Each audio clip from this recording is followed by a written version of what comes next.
Сейчас мы вам предоставим обзор книг выставки Шамякина «Летописец эпохи». Шамякин, пожалуй, самый популярный из белорусских писателей и наиболее читаемый.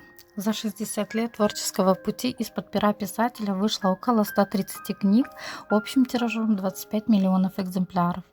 У Шамякина нет знакового произведения. Все его книги имеют одинаково важное значение для белорусской литературы.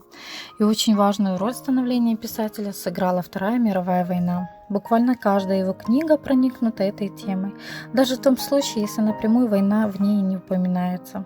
Но Шамякин автор не только военной темы.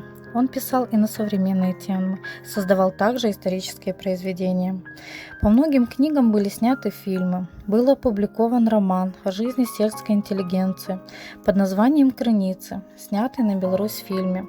Появляется цикл из 5 повестей, объединенный общим названием сюжетом «Тревожное счастье», о двух молодых людях, познакомившихся и влюбившихся в конце 30-х, Петре и Саше. Саша работает фельдшером в белорусской деревне, Петр – студент техникума.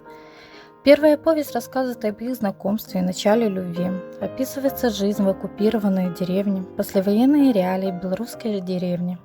Это летопись довоенной молодежи, которая быстро повзрослела во время войны, а после должна была решать послевоенные проблемы и поднимать страну из руин.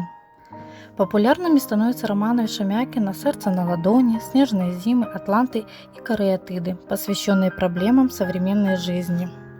В 2005 году был экранизирован первый роман писателя «Глубокая плынь». Написано оно было через несколько лет после окончания войны. Очень ярко и живо Шамякин изобразил советских людей, борющихся против фашизма.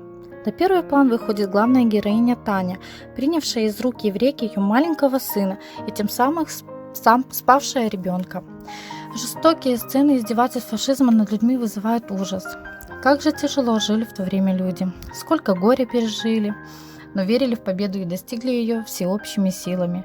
Очень сильное произведение. Всего же было экранизировано 9 произведений Шамякина. Причем один из фильмов снимался не в Беларуси, а в Москве. «Торговка и поэт». Главная героиня Ольга Линович, молодая женщина, известная всей округе веселая, бойкая торговка на Комаровском рынке города Минска. Во время войны из лагеря она выкупает молодого поэта и влюбляется в него. Потом он уходит в подполье, и Ольга становится связной. Шамякин в одном из последних интервью признавался, что тяжелее всего ему давались исторические произведения, в частности 2 романа «Петроград», «Брест» и особенно «Великая княгиня».